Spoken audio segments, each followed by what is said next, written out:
Welcome in to the Eric Zane Show podcast, a daily show where I discuss news, nonsense, and my personal adventures as we get settled in.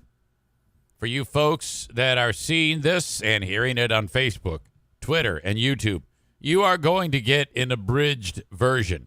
I'm going to cut the cord at some point and send you off on your day. I'm encouraging you to go to twitch.tv/EricZaneLive if you want the show uninterrupted or be able to complete the show today. And as always, you can download the show wherever you download audio podcasts. Just search Eric Zane Show or just go to my website. It's impossible to mess this up. Absolutely impossible to do that. Welcome into the Baldwin Ace Hardware Fear Bunker Studio, where I've been doing this for nearly 3 years and 7 months. A lot to get to today. I'm annoyed as fuck. Did not sleep well last night. It stems from, you're just laying there, and then it dawns on you that you've discovered something that's just annoying. It doesn't matter what it is. A little thing that, okay, here you are, you're winding down, you're tired. All you'd like to do is rest. I had a wonderful evening with my lovely wife, but something kept surfacing throughout the day that kept annoying the fuck out of me. And I was like, boy, I wish this would just stop. I'm trying to spend some time with my wife on our 30th anniversary, and I keep getting pestered and bothered in this particular way that is making me fucking mad.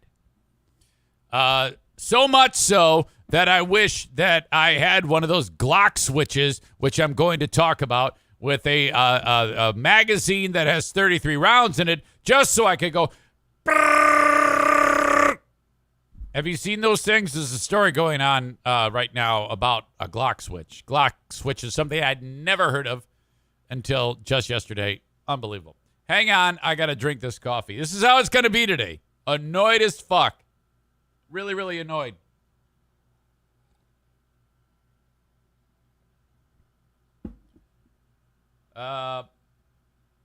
Yeah, so I'm laying there, and then every night it's,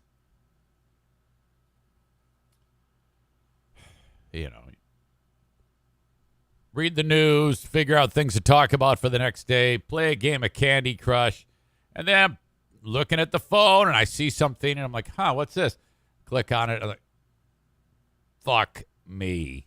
Motherfucker. Son of a bitch. Motherfucking shit. Fuck damn. Close it down, and just, I wake my wife up. What? I go, you won't believe this shit. She goes, oh, God. I go, yeah. She goes, you just go to bed. I go, it's not that easy. I want to fucking murder somebody. I'm going to have to watch scenes of The Sopranos to calm down of Tony killing people. By the way, rest in peace, as we talked about Tony Sirico, the guy who played Paulie. I watched a video of him, an interview 2 years ago. He died of dementia. Boy, the guy interviewing him should not have interviewed Tony Sirico a year and a half ago, 2 years ago, because the dementia was definitely taking hold of the poor guy. It was rough. Fuck. That's why I'm very cautious about my dad's mindset on Dear Meathead. Is he sharp enough to make it so it doesn't seem weird? That's my big concern. We're not there yet, but Dear Meathead tomorrow. Hang on, I got to finish this. I'm so pissed. I can't finish it. It's too hot. So I just laid there, pissed off, and thinking terrible thoughts, and this goes till 1 a.m. And then, once the night starts to get long and you can't sleep, because I'm a very finicky person when it comes to bedtime. If anything gets me off my track, it's difficult to get to sleep. And so yet another night where I don't fall asleep till like 1 o'clock. And then what do I dream about? Radio. Yes, I had a radio dream. And this is a recurring one about me and my old radio partner, Joe Volk. Joe's not in the game anymore. But in the dream, I went back to Midland, Saginaw Bay City to be his co-host back on the show. And, oh, my God, just all sorts of fucked up shit going on. And it wasn't a good dream because all the equipment was busted and my headphones wouldn't work. I couldn't tell if I was even on the air, and Joe's sitting there and he's not even paying attention to what I'm saying. I'm like, what the fuck? I mean, Jesus Christ, this is terrible. That was bad. Next thing I know, Bruce has his paw and he's putting it like right in my mouth. And I'm like, wake up. I'm like, what the fuck? Oh, Jesus. So it was just rough. And I don't have the time for a nap in my future today. And this is terrible because it is at the end of what was a wonderful night with the Queen of the Forest. Here we are. It's our 30th anniversary. And then I got to put a nice cap on the night with all of this bullshit.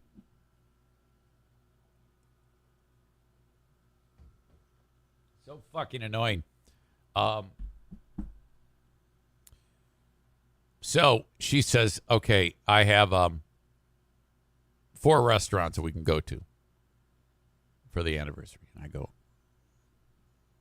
what are you thinking? And right away, a couple of them, she goes, these are the bottom 2. I go, yeah, I agree with you. They should be the bottom 2. Let's really do something special. So we narrow it down because I had saved up my pennies for this particular meal. And honestly, money was no object. It can't be an object for your 30th anniversary. Okay? You gotta go big or go home. None of this fucking Carrabba's and Applebee's bullshit. You gotta go big or go home. Okay. Ruth's Chris or the Chop House. Now, where we are in beautiful Grand Rapids, they're right across the street from each other. And I think Ruth's Chris is the fancier of the two. But they're both, this is a big deal. Now, my favorite steakhouse was a place called Judson's. But they closed up shop. So I don't know what the fuck is going on with that. Why that even happened. I think it was a pandemic deal. So I go, all right, well, you know what? I've been to Ruth's Chris, but I've never been to Judson's or Chop House. I go, if you want the bigger of the two, Ruth's Chris is probably the most expensive restaurant in town. I mean, that's an experience. They both are, really. I go ahead, whatever. And it says no tables available. I go, it settles that.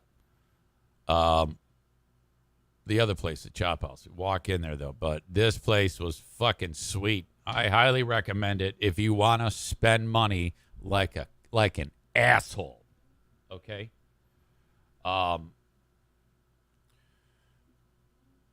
If you're going to get a steak that's ridiculously expensive, that they brag how long it's been aged, and it only 2% of the beef in the United States is of this quality, it better be the best steak that you've ever had. Now, leading up to this, the best steak that I'd ever had, top 2, were the Palm in Nashville, Tennessee. It was the best steak I ever had. And then Judson's, which is no longer in existence. So they're bragging that this is going to be the greatest steak ever. And it's a porterhouse steak with part of it being part filet and the other part is New York strip. And it's a 36-ounce steak. And you know it's going to be a fucked up price when there's no price. And the menu, when they deliver the menu, it's an iPad in leather. They delivered a leather bound iPad to you for the menu. You know you're fucked when you're not getting a menu. You're getting a leather-bound iPad. Here's your menu, sir. Here's your iPad, sir. I'm like, oh, fuck. This is good. This is the big one. So, that happens. And I am, again, I don't care about the cost. I've prepared for this. You only get one 30th anniversary.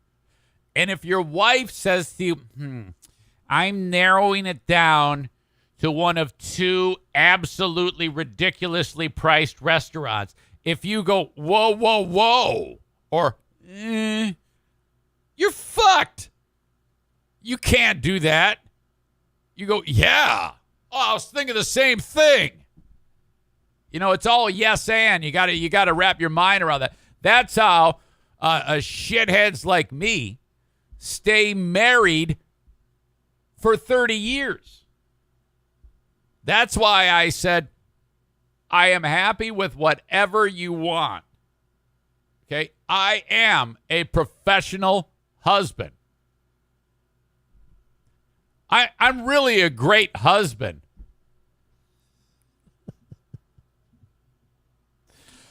Okay. Kenny called it. He said, uh-oh, I feel a great husband brag coming. No, you get credit for saying it beforehand, Kenny. Aram, jumping ahead. How much was the bill? Why don't you settle the fuck down and we'll get to it? All right? Settle down, young man.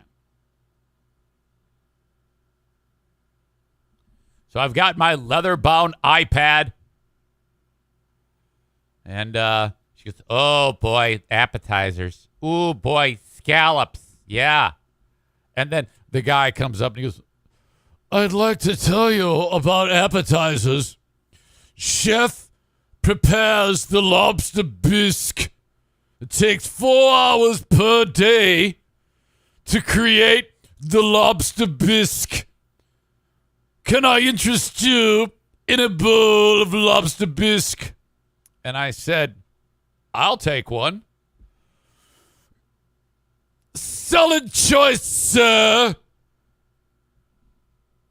Diana gets a drink. This is the type of restaurant that when they deliver your food, it's a coordinated attack. Our guy, his name was Jameson, and he gets assistance when it comes time to deliver the food, like the appetizers. They bring it in and they hold it above your place setting at the same time, and then it's like they have like an internal clock, 1, 2, 3, and then they lower it down at the same exact fucking time. And so Diana gets her scallops, and it's 3 scallops, and it's like $30 for this appetizer. And she goes, you can have 1.5 of these. I go, oh, whatever. You can eat them all, honey. I don't care. And he puts in front of me a bowl, and it's empty with pieces of lobster in it.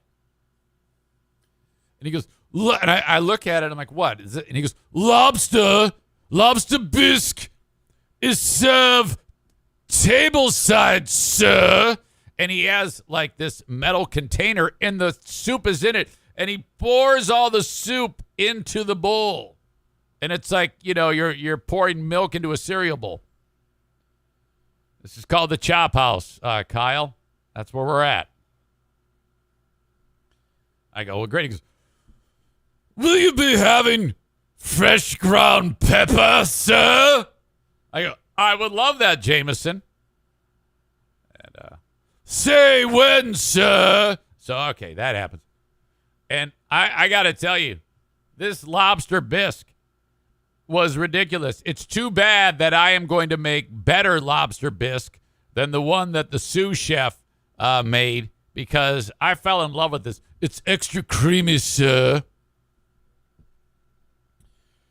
So we killed that, and then when we went ahead and ordered the steak, so I clicked on the leather-bound. Thank you, Blick Tillman. Blick Tillman.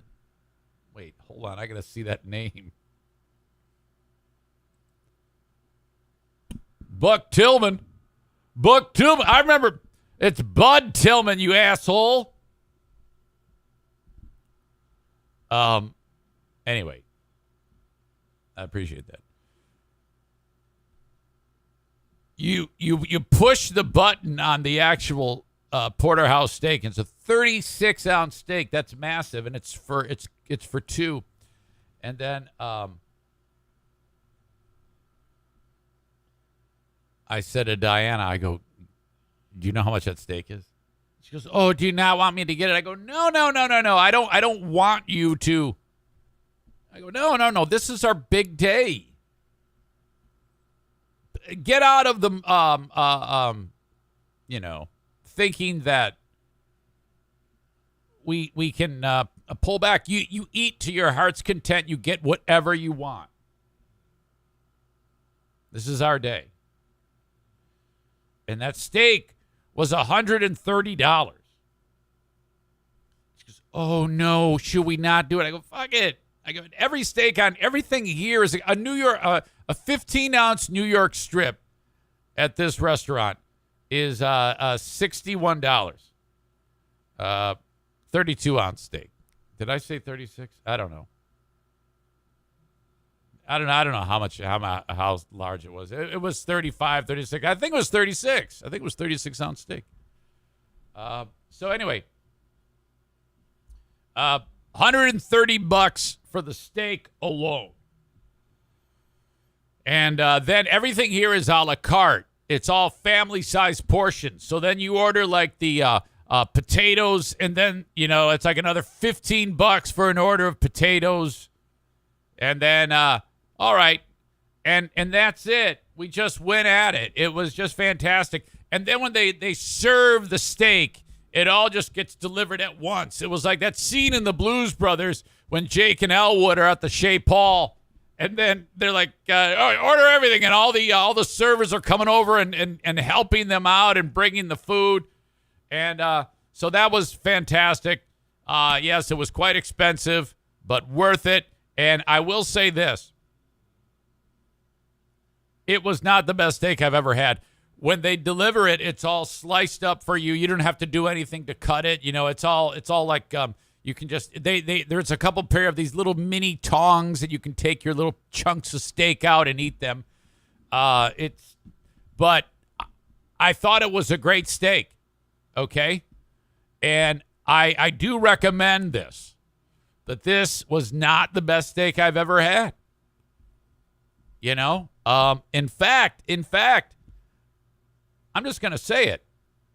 The $23 steak at Logan's, the porterhouse at Logan's, is it's not nearly as big. It's only about a 21-ounce steak. But it was as good as that. It wasn't, no, I'm not, I cannot poo-poo the Logan steak. The Logan steak is very underrated. Okay? And there's this kid who's working there, and he fills up the water glass. And everybody is so ridiculously polite and just over the top proper. And as we're getting started, brings like a butter and a little roll. It's not a roll. It's a how did you say? Sir, this is chef's tapioca popover for you with cheese inside. You will love this, sir. And this kid puts it down in front of me, and it's about the size, of it's just tiny. It's like something you'd hang on your fucking rearview mirror. And it was so small. It was really good, but, you know, this is not the type of place that I would prefer. I like peanuts on the floor. But you're paying for an experience. The whole bill, let's see, was, yep, I remember that was, because I saw some of you guessed, $220.18. I had budgeted $300 for the meal. $220.18 for the meal. And I gave a $50 tip, so we're looking at $270.18, which I will write off on my taxes because I've talked about it on the Eric Zane Show podcast. It was content for the show. That's the old Eric Zane tax loophole. Make your expenses content, and then the government pays for it to some degree, percentage. All right. It comes time for dessert. Do you like this that tiramisu? I go, I love it. I go, I love everything on that menu on your leather-bound iPad. But I am stuffed. I can't eat another fucking thing.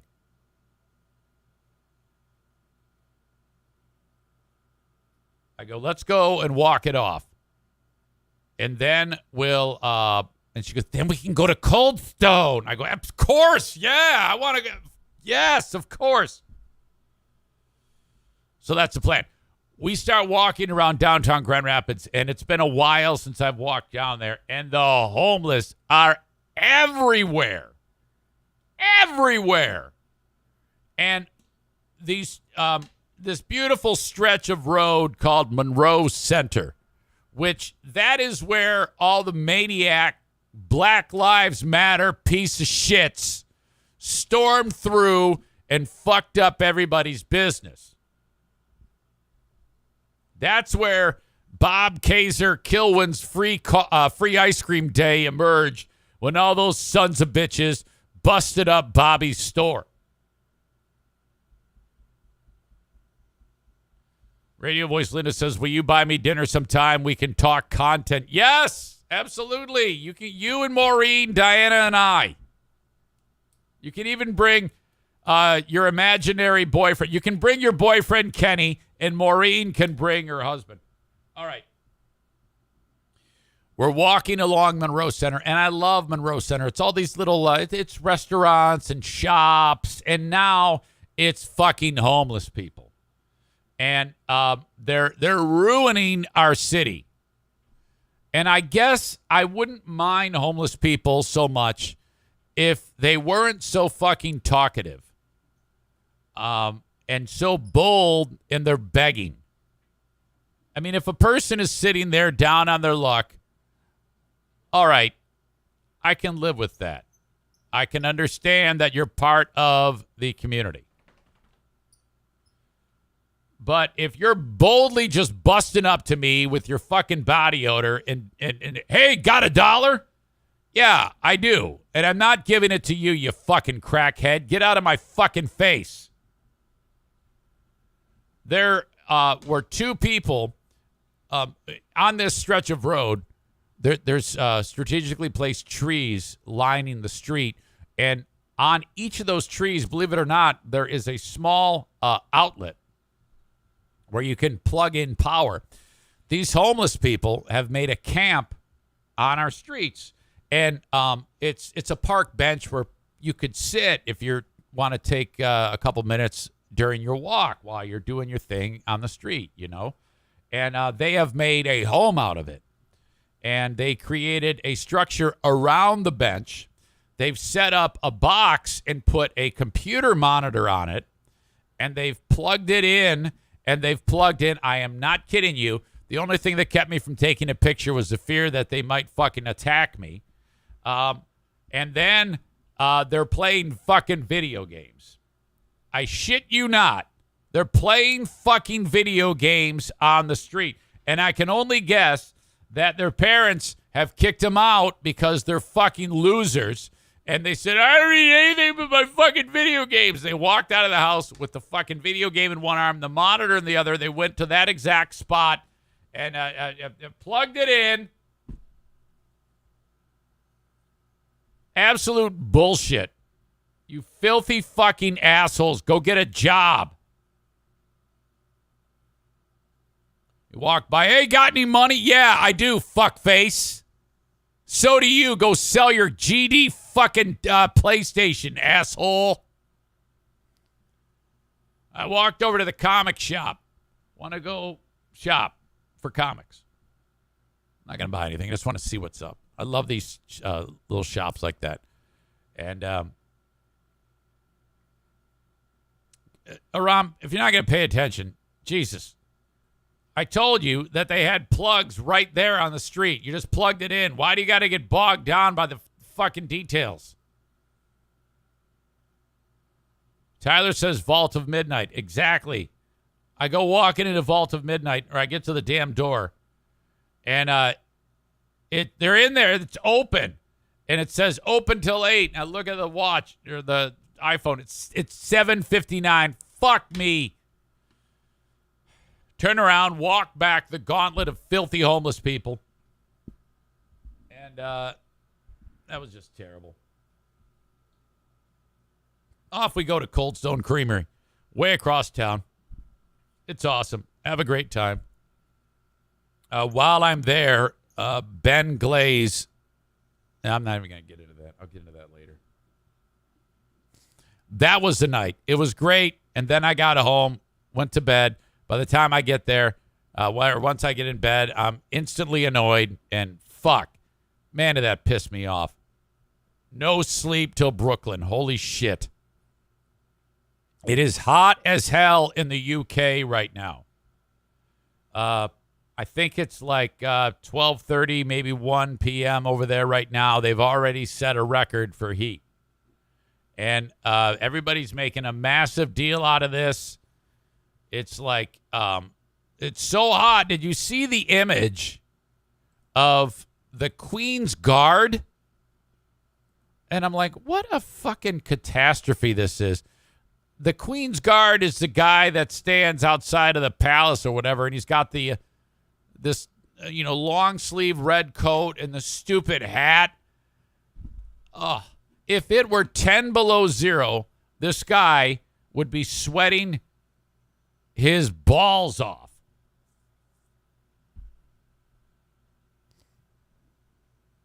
Side note, Brandis says, did we ever find out what pissed him off? No, I'm not going to tell you that. I don't need to tell you that.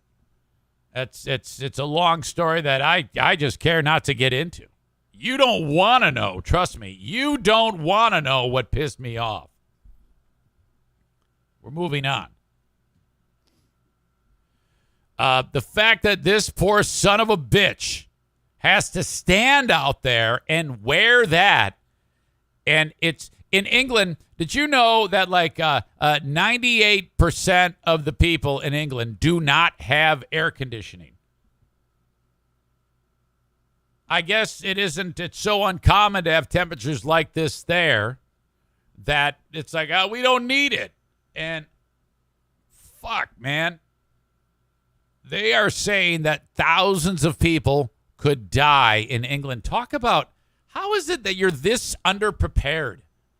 I mean, this is a nation that survived like 60 straight nights of bombing by the Germans in the early 1940s. And a heat wave is going to kill all of these people. They're talking about the railroads, like the actual tracks, are only able to handle being used when the temperature is 95 degrees or below. And that if the temperature is above that, the actual metal and the tracks could buckle and cause a train derailment. I am not making it up. Runways have melted. What the hell? It is an absolute shit show disaster in England right now, as it is extremely warm. Now, here it's obviously not, that's nothing that what we have today, temps in the high 80s, no big deal. I mean, it was hot. I took it over to the track at the high school yesterday for the workout, and oh my God, was that a bitch. Because on the track, it felt much hotter than what the air temperature was. I could feel it through my fucking shoes as I was running. And that was a bitch. Oh, and then the local high school football team is out there. And I'm like, I didn't realize that they start this early. It's July 19th. I don't even think the NFL is practicing. And we've got the local high school football team out here. I'm like, I can't think of anything that is less appealing in my life. People always give young people a bad rap, and they don't have work ethic or anything. I disagree completely, because you got probably 150 kids out there from like the 9th grade team all the way up to the varsity, all on the field, and it's hot as shit, and they're out there practicing. And I've seen these people for years. The same coaching staff has been there.